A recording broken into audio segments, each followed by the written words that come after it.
Hai, nama saya Fatin. Saya akan berkongsi tentang apakah itu kitaran hidup rama-rama. Rama-rama merupakan haiwan dalam kategori serangga. Rama-rama juga merupakan serangga yang punya kitaran hidup yang lengkap. Dalam kitaran hidup rama-rama, ia punya 4 peringkat perkembangan dan setiap peringkat perkembangannya adalah berbeza dan punya tujuan yang berbeza. Pada peringkat pertama ialah telur. Pada peringkat ini, rama-rama yang telah matang dan melakukan persenyawaan akan menghasilkan telur. Nak tahu tak ciri-ciri telur rama-rama macam mana? Nak. Ciri-ciri telur rama-rama ialah sangat nipis, kecil, berkilat, berwarna kekuningan atau keputihan dan ada juga yang berbentuk silinder. Kebiasaannya, telur-telur ini akan menempel pada daun dan dahan pokok.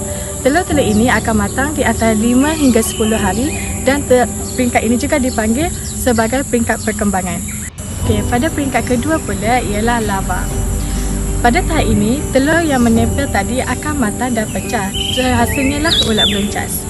Kebiasaannya, ulat beluncas panjang dan membentuk seperti rama-rama tetapi tidak mempunyai sayap. Pada tahap ini, ia dinamakan sebagai tahap perkembangan melalui pemakanan kerana ulat beluncas akan makan dan terus membesar.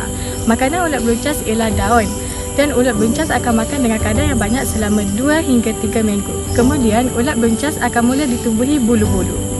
Pada peringkat ketiga pula berlaku pada minggu ketiga iaitu kepopok. Proses transformasi akan berlaku di mana ulat beluncas akan bertukar kepada struktur serangga yang dewasa. Pada tahap ini, ulat beluncas akan berubah dan menggantungkan dirinya ke dalam kepopok. Kepopok ialah tempat perlindungan bagi ulat beluncas semasa berehat. Ulat beluncas akan berehat selama 2 hingga 3 minggu dan meneruskan kehidupan sehinggalah ia matang. Semasa duduk dalam kepopok, kaki dan kepaknya akan mula terbentuk. Pada peringkat yang terakhir pula ialah rama-rama. Pada peringkat ini, kepopok yang telah matang tadi akan pecah dan rama-rama yang matang akan bersenyawa dan menghasilkan telur. Jadi, kitaran hidup rama-rama yang seterusnya akan berlaku. Baik, ayo kita mengenal beberapa spesies rama-rama yang terdapat di Malaysia. Baik, rama-rama yang pertama ini dikenali sebagai rama-rama Raja Brook. Nama saintifik bagi rama-rama ini adalah Trogonoptera brookian. Ia merupakan rama-rama yang hidup di hutan hujan tropika di semenanjung Malaysia, Borneo, Sumatera dan beberapa kepulauan kecil di Sumatera. Namanya diberi oleh seorang ahli pengkaji alam iaitu Alfred Russel Wallace pada tahun 1855 selepas Raja Sarawak iaitu James Brooke. Rama-rama ini menghisap nektar daripada tumbuhan seperti Bauhinia.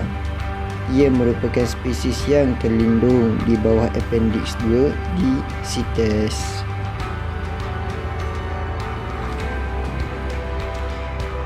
Rama-rama yang seterusnya dikenali sebagai rama-rama common fawn atau ejaannya adalah FAUN.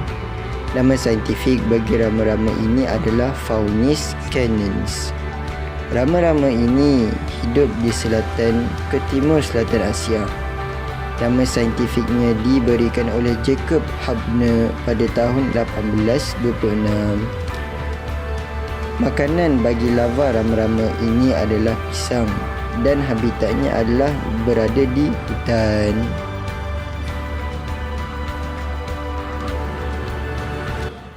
Rama-rama yang terakhir ini adalah dikenali sebagai rama-rama Malay viscount. Nama saintifik bagi rama-rama ini adalah Tenacia pilia. Rama-rama ini dapat dijumpai di Borneo, Tanah Besar Malaysia, Nias dan Pulau Tioman. Warna asas bagi sayap atas rama-rama ini adalah coklat pucat dengan tepi kebiruan mutiara.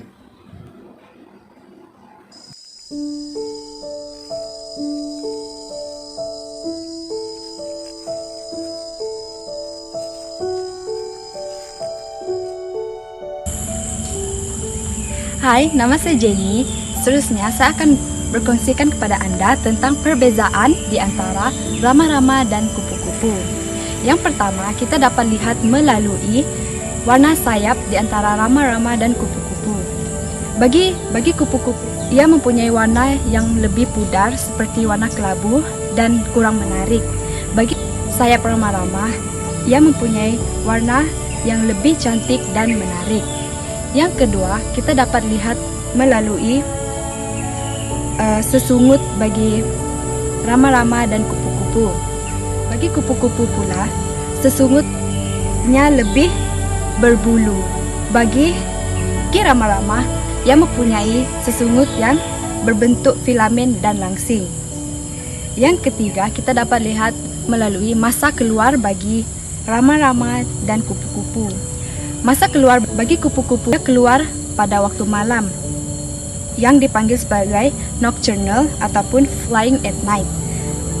Oleh sebab itulah, kupu-kupu lebih tertarik kepada cahaya lampu.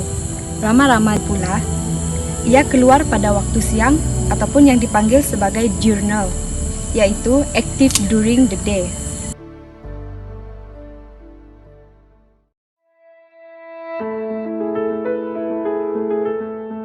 Seterusnya, saya akan berkongsikan tentang jenis-jenis bunga yang menarik minat rama-rama.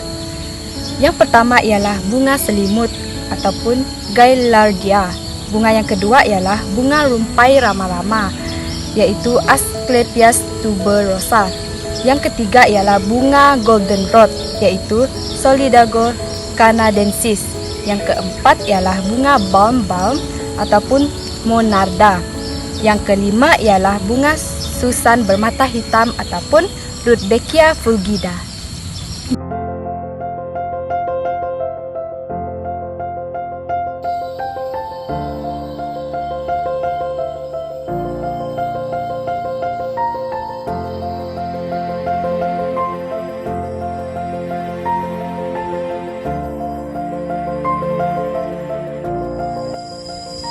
Kita beralih kepada lokasi Taman Rama-Rama yang terdapat di Bintulu. Baik, kepada anda yang tertanya-tanya di manakah lokasi yang sesuai, maka Taman Tumbina adalah lokasi yang paling tepat dan sesuai kepada anda untuk berkunjung. Untuk pengetahuan anda juga, Taman Tumbina adalah singkatan daripada gabungan tumbuhan dan binatang, atau konteks yang lebih spesifik adalah rama-rama. Taman rama-rama yang terdapat di Taman Tumbina menyediakan penjagaan rama-rama, termasuklah penentasan spesies rama-rama, penyelenggaraan taman rama-rama dan malah galeri rama-rama. Baik. Galeri rama-rama ini adalah bertujuan untuk mendedahkan kepada para pengunjung terhadap kepelbagaian spesies rama-rama yang terdapat di Malaysia, atau yang lebih kecil iaitu spesifik adalah di Bintulu. Baik. Maka daya tarikan inilah yang menjadi pusat kepada para pengunjung, para pelancong untuk meneliti dan melihat kepelbagaian spesies rama-rama yang cantik dan menarik. Maka dari itu, Taman Tumbina, iaitu taman rama-rama yang terdapat di dalamnya, akan menjadi destinasi anda yang seterusnya.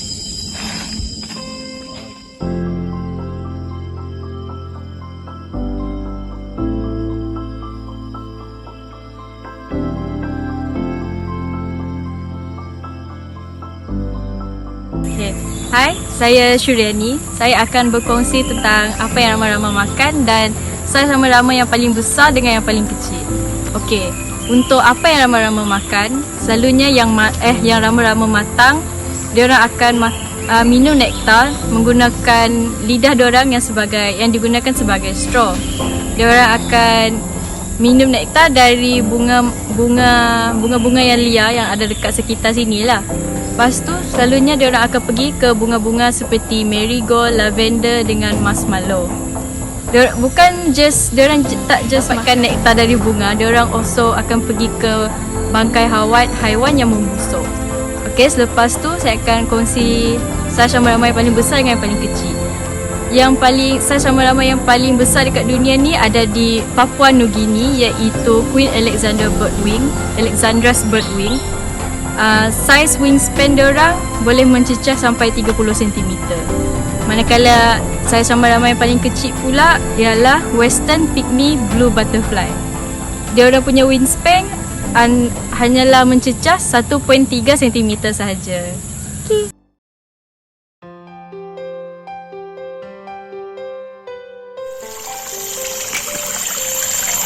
Okey, kalau kita bercakap tentang habitat rama-rama ni kan, rama-rama ni dia senang dijumpai di kawasan tebing sungai dan pesisiran sungai dan anak sungai. Okey, kalau kita nak cari rama-rama ni, kita perlu pergi ke pedalaman. Contohnya macam hutan. Kalau hutan nih, kita boleh cari rama-rama yang berwarna gelap. Sebab orang kena adaptasi dengan keadaan hutan. Kalau kita nak jumpa rama-rama yang berwarna cerah, kalau rama-rama warna cerah nih kita kena pergi taman hewan. Maka kita akan jumpa warna dia orang akan warna putih, kuning, biru, dan purple. Kalau dalam hutan nih kebanyakan dia orang akan berwarna gelap macam hitam, kelabu, dan juga warna hitam keputihan. Kalau kita tengok di tepi sungai nih, kita akan nampak rama-rama yang warna kedaunan. Ini dia contoh sungai. Ini kawasan tinggal bagi rama-rama. Dan di sana hilir sungai. Ini kawasan batuan nih sering kali diorang selepas makan ataupun minum, diorang akan pergi sungai karena diorang memerlukan air untuk ketahanan hidup. Kalau macam tuh, kalau kita nak pergi hutan, memang sangat mudah dijumpai rama-rama dekat tepi-tepi sungai, anak-anak sungai macam tuh. Itu sajalah dari saya.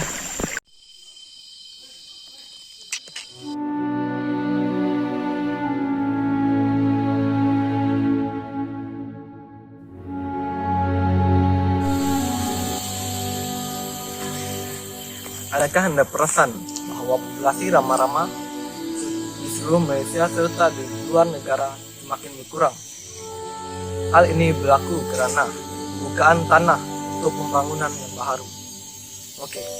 Jika kita hendak membuat pembangunan yang baru, bukaan tanah yang dilakukan tersebut kena ada pengorbanan seperti pokok-pokok dan tanaman yang lain. Hal ini menyebabkan habitat rama-rama kehilangan habitatnya seperti sumber makanan. Kita tahu bahwa rama-rama mempunyai sumber makanan yang sangat terhad dan yang paling banyak adalah di dalam hutan atau taman-taman.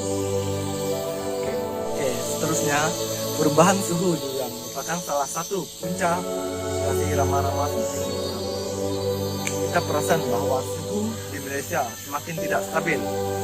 Hal ini berlaku karena balakan haram serta pembukaan ladang baru untuk ladang sawit. Hal ini menyebabkan suhu tidak stabil dari tahun ke tahun. Jika suhu tidak stabil, pemanasan global akan berlaku. Jadi di sini populasi rama-rama tidak dapat menyelesaikan diri dengan bersekitarannya. Bukan saja rama-rama, termasuk sekali dengan serangga yang lainnya. Secara kesimpulannya, kita harus menjaga alam kita karena alam adalah milik haiwan, hidupan, serta manusia. Dan secara ringkasnya milik kita semua.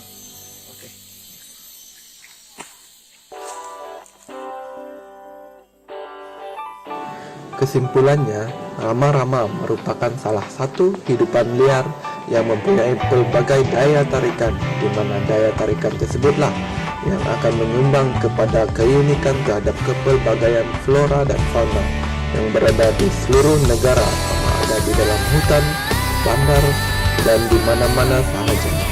Keunikan rama-rama ini haruslah dipertahankan, sama ada dari sudut pemeliharaan, penjagaan, dan malah pendidikan, agar daya tarikan yang unik dan menarik ini akan dapat dinikmati oleh generasi yang akan datang.